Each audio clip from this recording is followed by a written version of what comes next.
है तो you should definitely opt. अब क्रिमिनोलॉजी लास्ट हमारी दफा लो स्कोरिंग था, लेकिन हमारे साथ कुछ ऐसे जिन्होंने 70+ भी स्कोर किया। तो आप प्रिडिक्ट नहीं कर सकते, लेकिन अंदर कुछ सब्जेक्ट हैं जो आप नैरो डाउन कर सकते हैं कि इनमें डेफिनेटली बहुत लो स्कोर आएगा, तो वो आई सजेस्ट कि वो रिस्क अपना दें। अब उसके बाद साइंसेज के सब्जेक्ट्स क्या था, साइंसेज के सब्जेक्ट्स में मेरा अपना स्टैटिस्टिक्स भी था, जियोलॉजी भी था, ज्योग्राफी भी था, एनवायरमेंटल साइंसेज भी था। तो मैंने बेसिकली जितना सोशल साइंस से दूर रहना चाहे मैं रह के देखा है और मेरा उसमें चल गया। बट उसमें यह है कि अगर आप उसको कर सकते हैं, स्टैटिस्टिक्स मेरा सिविल इंजीनियरिंग है, तो उसकी अगर कोई सिविल इंजीनियरिंग वाले हैं उनको पता है कि हमारे कोर्स में एक ही सब्जेक्ट पढ़ाते हैं, ज्यादा वो बेसिक्स ही होते हैं। लेकिन अगर आपको लगता है आउटलाइन देख के कि मैं ये कर सकता हूँ, या आपके पास कोई अच्छा गाइडेंस के लिए कोई मेंटोर अवेलेबल है, तो डेफिनेटली आप उसके लिए ऑप्ट करें। लेकिन अब उसके बाद आपको पेयर बनाना पड़ेगा। अब उसमें मैंने जियोलॉजी रखा था, लेकिन geology I would never suggest, वो बहुत अनप्रिडिक्टेबल है, उसका पढ़ने को कहीं से कुछ नहीं मिलता, और आखिरी दिन फिर आप दुआई करते हैं कि कुछ और मैं रख लेता। तो उसके साथ प्रेफरेबली अप्लाइड मैथ ही आप रखें, उसका भी आउटलाइन देख लें, गाइडेंस अगर मिलती है तो वो डुएबल है। उसके अलावा बेसिकली सब्जेक्ट में पहले आपने देखना है कि आपकी कंफर्टेबल आप किस में फील कर रहे हैं, किस सब्जेक्ट में। अब आपका बेशक कोई भी बैकग्राउंड है, अगर आप आयर में हमने शुरू की थी तैयारी, हमें क्या कहा था कि अगर आप इंजीनियरिंग से हैं तो आप आयर रखें, अगर आप सोशल साइंस से आप पोल साइंस रखें, बिकॉज आयर में कंसेप्चुअल होता है और वो। लेकिन जब आप तैयारी शुरू करेंगे तो दोनों हो जाते हैं आपसे, इसलिए पहले आप आउटलाइन देखें, पास पेपर्स देखें और देखें कि आपको उस चीज की कोई समझ आ रही है। अगर तो आपको अभी पेपर देख के लगता है कि यार मैं कुछ ना कुछ कर सकता हूँ इसमें, तो डेफिनेटली गो फॉर दैट। और ये भी नहीं जरूरी कि एक बार आपने सब्जेक्ट चूज कर लिया तो उसको चेंज नहीं करना। थोड़ा आगे जाकर आपको लगता है कि यार ये मेरे से नहीं हो सकता, तो उसको ड्रॉप भी कर लो अप्लाई करने से पहले, मतलब, और टाइम भी अवेलेबल हो तो आप ड्रॉप भी कर लें। यानी स्टिफ नहीं हो जाना कि मैंने आप सब्जेक्ट सेलेक्ट कर लिया तो डेफिनेटली मैंने इसके साथ जाने जाना है। Adding to wars point, scoring trend की आपने बात की, सब्जेक्ट सिलेक्शन का जो प्रॉब्लम होता है सारे एस्पायरेंट्स को होता है जो भी स्टार्ट करता है अपनी जर्नी। तो मेरे ख्याल से स्कोरिंग ट्रेंड तो इम्पोर्टेंट है, बट इसके साथ साथ और भी कुछ फैक्टर्स हैं जो कि आपको कंसिडरेशन में रखने चाहिए। सबसे पहले स्कोरिंग ट्रेंड आपने देख लिया, लेकिन अगेन वो प्रिडिक्टेबल इतना ज्यादा नहीं होता, तो that's not a good parameter to choose optional subject. इसके अलावा कुछ पैरामीटर्स हैं जो कि आपको ध्यान में रखने चाहिए। मिसाल के तौर पे आपका प्रायर एजुकेशनल बैकग्राउंड क्या है। फॉर एग्जाम्पल अगर आपने इंजीनियरिंग की हुई है तो physics is a good option, ठीक है, आप रख सकते हैं। सोशल साइंसेज वाला फिजिक्स नहीं रख सकता, ठीक है। दूसरा स्कोरिंग ट्रेंड की बात होगी, ठीक है, कुछ सब्जेक्ट्स आपको बहुत हाई स्कोर फैच करते हैं, ठीक है। साइंसेज इन पर्टिकुलर आपको काफी अच्छे मार्क्स देते हैं, अगर आपका बैकग्राउंड है तो आप लाजमी रखें। तीसरी बात मेरे ख्याल से Exactly, हाँ। आपका सिलेबस ओवरलैप बहुत मैटर करता है। अभी बहुत अच्छा पॉइंट मैंने रेज किया कि ये जो आपका सिलेबस होता है काफी जगहों पे ओवरलैप कर होता है। फॉर एग्जांपल पॉलिटिकल साइंस की बात की तो उसके साथ कॉम्बिनेशन कॉन्स्टिट्यूशनल लॉ बहुत अच्छा सब्जेक्ट रहता है, क्योंकि 70-80% सिलेबस ओवरलैप आ जाता है। क्योंकि जब आप अपनी जर्नी स्टार्ट करते हैं तो टाइम एक इस तरह का पैरामीटर है जो कि आपकी काफी चीजें डिक्टेट करता है। मिसाल के तौर पे मेरे केस में मेरे पास सिर्फ 6 महीने थे, तो मैं उस तरह के सब्जेक्ट्स नहीं रख सकता था जो लेंथी हों, ठीक है। तो मैंने वो सब्जेक्ट्स रखे जो कि कहीं ना कहीं किसी दूसरे सब्जेक्ट को कॉम्प्लीमेंट कर रहे हो या किसी और सब्जेक्ट में वो कवर हो जाते हैं। तो जो चौथा important parameter that is syllabus overlap with other subjects. और इसके अलावा आपका इंटरेस्ट बहुत मैटर करता है। मुझे जब मैं अपने सब्जेक्ट सिलेक्शन के लिए डिफरेंट मेंटोर्स के पास गया था तो मुझे पॉलिटिकल साइंस का ऑप्शन उन्होंने मेरे लिए प्रेफर किया था, बट मुझे पॉलिटिकल साइंस को इतना खास पसंद नहीं आया था। As compare to political science IR भी उसी ग्रुप में लाया करता है। आईआर थोड़ा सा कंसेप्चुअल है, टेक्निकल है, बट उसमें थोड़ी सी मुझे अंडरस्टैंडिंग मेरी उसमें बेहतर बन गई थी, इंटरेस्ट मेरा डेवलप हो गया था। तो जब आपका इंटरेस्ट डेवलप हो जाता है तो मेरे ख्याल से आप उसको कोई डिटेल में पढ़ते हो, एक्सटेंसिव रीडिंग्स की तरफ जाते हो, तो रिगार्डलेस आपका पेपर कितना मुश्किल आ जाए आप उसमें अच्छे मार्क्स ले लेते हो, ठीक है। तो ये 4-5 पैरामीटर आपको अपने ध्यान में रखने चाहिए जब भी आप अपने सब्जेक्ट्स की सिलेक्शन करें।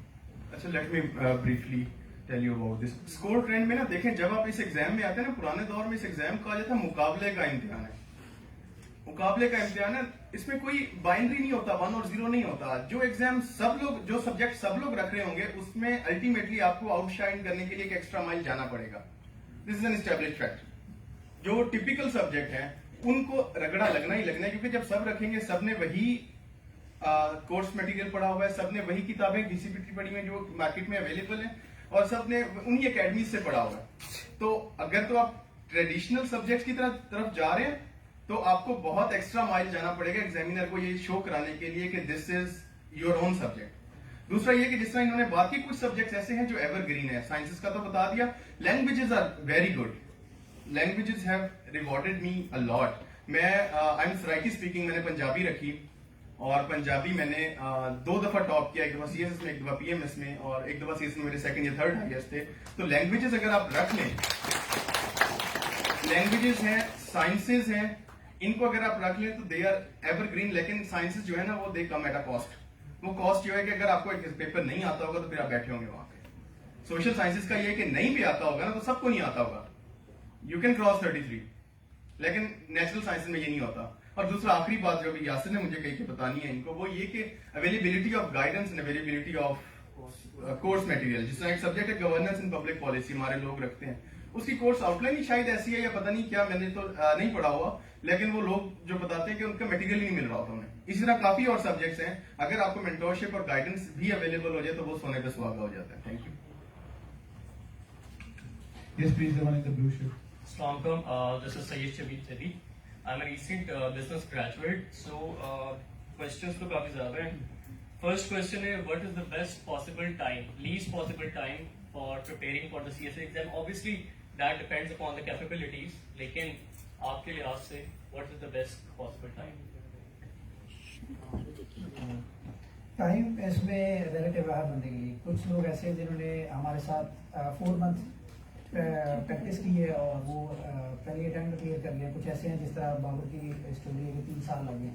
बस इसमें लक का फैक्टर आ जाता है, जो लोग नॉर्मली मिस कर जाते हैं। लोग इसमें हार्ड वर्क और इसको देते हैं, लेकिन इसमें लक का फैक्टर भी साथ होता है। आपने 12 के 12 पेपर पास करने हैं और इंग्लिश का पेपर स्पेसिफिकली पास करना है। तो ये बहुत इंपॉर्टेंट चीज़ है। इसमें आप मेन फोकस लोग इंग्लिश के पेपर से हट जाता है जब हम दूसरे लेवल पेपर देखते हैं। तो इंग्लिश के पेपर पे ज़्यादा फोकस करें पहले, उसके बाद दूसरे पेपर पे करें। नॉर्मली उधर कट डाउन लगता है ऐसे वाले पेपर पे होता है। टाइम रिलेटिव है, किसी के लिए 4 माह है, किसी के लिए 2 साल है। अच्छा, टाइम के हवाले से, सॉरी टाइम अभी बात काट रहा हूँ। टाइम के हवाले से ये है कि आपने अपने आप को जरूर देख लें। मतलब मैंने जॉब छोड़ी थी मार्च 2019 में, तो मार्च 2019 से लेकर फरवरी 2020 तक मैं तैयारी कर रहा था, क्योंकि मुझे पता था कि यार अगर मैंने प्रॉपर तैयारी करनी है तो मुझे उसके लिए रिवीजन चाहिए 3 से 4। ठीक है, अब एक दफा कोर्स खत्म करना है और उसके बाद अगर रिवीजन भी चाहिए तो उसके लिए टाइम अच्छा खासा चाहिए। अगर आप ऐसे हैं, आपको लगता है कि यार मैं चीजें जल्दी पिक भी कर लेता हूँ और मेरी रिटेंशन पावर भी काफी अच्छी है, तो आपको ऑफकोर्स कम टाइम लगेगा उसके अंदर। तो वो बिल्कुल आपको अपने हिसाब से देखना पड़ेगा। लेकिन मेरे ख्याल में एक जो मेरा एक्सपीरियंस के हिसाब से मुझे लगता है कि तकरीबन आपके पास 7 महीने तो लाजमी होने चाहिए, गिव और टेक 6 से 8 महीने, कि आप एक दफा कोर्स खत्म भी कर सकें और उसको दोबारा एक दफा गो थ्रू कर सकें, कि ताकि आपके जहन में चीजें रहें। क्योंकि आपने अगर कोई सब्जेक्ट पढ़ने, 12 सब्जेक्ट हैं, आपने सारे सब्जेक्ट ही पढ़ने हैं, कुछ पहले खत्म हो जाएंगे, कुछ बाद में खत्म होंगे, तो उनको बाद में रिवाइज करना और फिर पेपर में जाके अटेम्प्ट करना, उसके हिसाब से आपको अगर एम्पल टाइम मिले तो वो ज्यादा बेहतर है। ठीक है, थैंक यू सो मच। अच्छा, सेकंड क्वेश्चन है कि अब being a business graduate, what do you suggest is the best combination of choosing the optional subjects?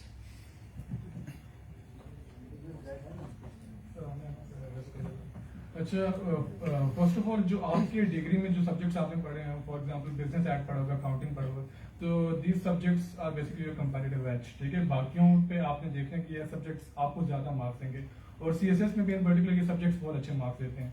तो आपको डिफरेंट मेंटोर्स मिलेंगे, ठीक है, वो शायद आपको डिफरेंट तरीके से गाइड करें, बट आपने अपना कंपैरेटिव एज का भी लूज नहीं करना है। इन सब्जेक्ट्स को आपने प्रायोरिटी की बेसिस पे आपने इनको ऑप्ट करना है। फिर आपके पास सोशल साइंसेज के इस तरह के सब्जेक्ट्स हैं जो कि कोई भी बंदा जिसका कोई भी एजुकेशनल बैकग्राउंड है वो रख सकता है।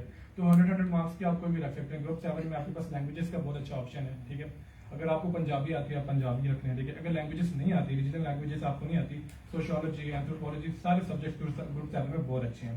ग्रुप 6 में भी आप सोशल साइंसेज की ऑप्ट कर सकते हैं, बट जो आपके 300 मार्क्स हैं मेरे ख्याल से वो आप लाजमी उसको अपने लिए लॉक कर लो। ठीक है, सही। Last question. अच्छा, अभी रिसेंटली 2022 में एक नया पार्ट ऐड हुआ है जिसे इनिशियल स्क्रीनिंग, जो MCQs based test.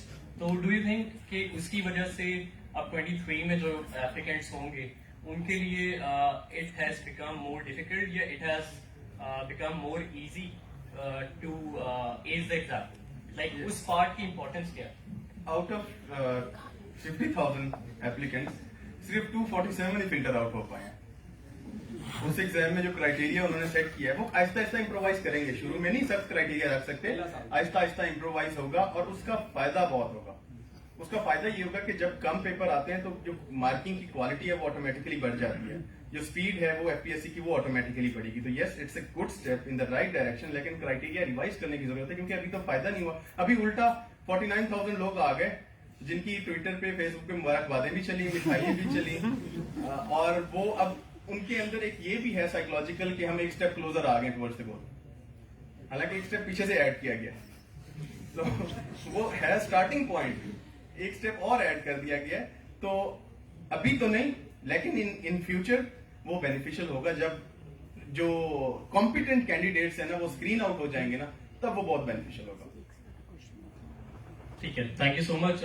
Just want add कि जो अकेडमीज की आप बात कर रहे थे उसमें my brother was attending to academies, so वो जस्ट इंग्लिश प्रेसी एंड ऐसे के लिए अटेंड कर रहे थे अकेडमीज, और वो ऑफनली कभी कभी आज जाना है कल जाना है कभी कभी जाते थे। सो अल्हम्दुलिल्लाह ही इज। Thank you. अच्छा, एकेडमीज के हवाले से दोबारा से बात की तो उसके अंदर ये चीज़ है कि यार एक चीज़ तो बिल्कुल कंफर्म समझ लें, एक चीज़ तो आपके जहन में बिल्कुल होनी चाहिए कि अगर आप समझ रहे हैं ना कि अकेडमी में चला जाऊंगा, कोई भी अकेडमी है, कोई भी अकेडमी है, टॉप से टॉप अकेडमी है, आप चले जाएंगे और आपको लगेगा कि यार मैं अकेडमी आ गया हूँ तो अकेडमी वालों ने जो मुझे पढ़ाना है मैंने सिर्फ वही पढ़ लिया तो मेरा तो पेपर पास है, मेरी तो एलोकेशन हो जानी। ऐसा नहीं होने वाला, कभी भी नहीं होने वाला। जो आपको अकेडमी वाले पढ़ा रहे हैं वो बेसिकली आपकी गाइडलाइन देंगे, कुछ बेस मटेरियल आपको वो दे देंगे, कुछ बेसिक गाइडलाइन आपको दे देंगे, लेकिन उसके अंदर एड ऑन आपने अपनी स्पेसिफिक रीडिंग जो आपकी मुख्तलिफ रीडिंग्स होंगी उससे करके आपको होना है ग्राउंड। हाँ, वो आपको मतलब बेस मटेरियल सारा प्रोवाइड कर देंगे, लेकिन उसके ऊपर जितने भी आपने फिर वही जैसे बाबर ने बात की मुकाबले का इम्तहान है, आप भी भाग रहे हैं, दूसरे भी भाग रहे हैं, तो अगर आपको कंपेटिटिव एज आपको चाहिए तो उसके लिए आपके पास लाजमी कोई एक ऐसी चीज होनी चाहिए जो कि बेहतर हो, इसलिए उसके अंदर आपको अपनी तैयारी जरूर करनी पड़ेगी लाजमी, फिर आप जाके जो है वो एज करेंगे। आपकी टर्न। अस्सलाम वालेकुम, my name is Usama Iftikhar, I am currently doing BBA. तो सर मेरा जो सवाल है, मैं ना अभी सीएसएस की हल्की फुल्की तैयारी कर रहा हूँ, यानी एक तो कंपलसरी सब्जेक्ट होते हैं ना इंग्लिश, करंट अफेयर्स वगैरह और इस्लामियात, और एक होते हैं आपके ऑप्शनल यानी अकाउंटिंग एंड ऑडिटिंग, स्टैटिस्टिक्स वगैरह। तो जो मेरा बेसिकली सवाल है ना सर आपसे कि आपने जो इंग्लिश है और इस्लामियात और जनरल साइंस, इसकी आपने कहाँ से प्रेपरेशन की थी? क्योंकि मैं अभी कर रहा हूँ तो मैं चाह रहा हूँ कि एडवांटेज लूँ इस, क्या कहते हैं आप सोर्सेज पूछना चाह रहे हैं? Yes sir, I am basically asking the sources. अच्छा, जहां तक अंग्रेजी या इंग्लिश का ताल्लुक है उसका कोई पेट सोर्स नहीं है, वो एक स्किल है, it's more than a subject, वो एक स्किल है। वो एक तो पीछे से आपकी जो अपब्रिंगिंग होती है या जो आपका बैकग्राउंड एजुकेशन होता है उस पर भी डिपेंड कर रहा होता है, वन बाय वन उस पर आते हैं, ठीक है, वो उस पर डिपेंड बहुत ज्यादा कर रही होती है, उस पर आपने बिल्ड ऑन करना होता है। या जिनको बेसिक ग्रामेटिकल मिस्टेक्स होती हैं जिनकी राइटअप में, उनको थोड़ा सा एक्स्ट्रा माइल कवर करना पड़ता है, वो भी उनको ठीक करना पड़ता है। तो इंग्लिश जितनी प्रैक्टिस करेंगे द मोर द मैरियर, ठीक है, वो पढ़ने से नहीं आती।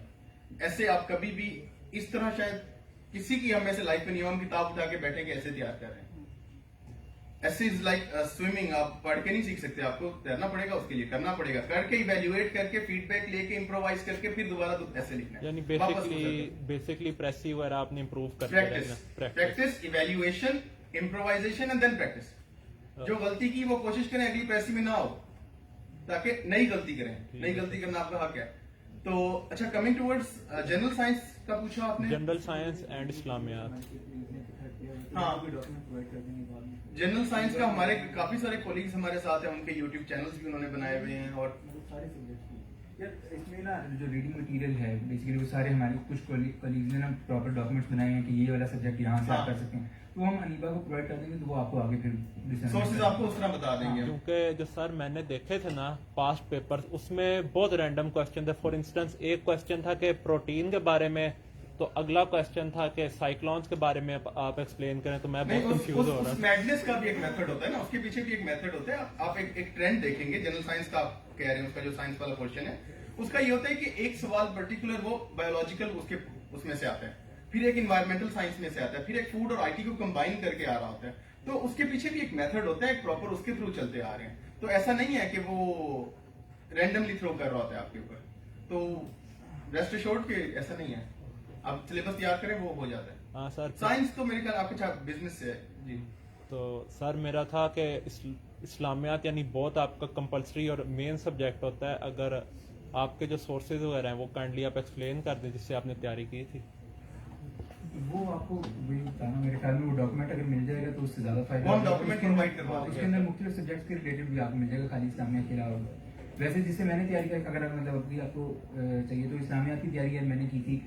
हाफिज करीमलाल चुगताई की बुक है एक, कारवान वालों की पब्लिश है, वो काफ़ी अच्छी किताब है, काफ़ी एक्सटेंसिव किताब है, तो वहाँ से काफ़ी अच्छी तैयारी हो सकती है आपकी। अच्छा सर, मेरा लास्ट क्वेश्चन है, जो ऑप्शनल सब्जेक्ट होते हैं, एक हो गया आपका मैथ अपनी तरफ से चूज़ किए हैं, अभी वैसे रखे नहीं हैं, एक हो गया अकाउंटिंग एंड ऑडिटिंग 200 मार्क्स का, एक हो गया आपका स्टेटिस्टिक्स 100 मार्क्स का, 600 यानी आपको 1200 टोटल चाहिए होते हैं ना मार्क्स। हाँ। तो एक मैं सोच रहा हूँ सर क्रिमिनोलॉजी, लेकिन साथ ही सर उसमें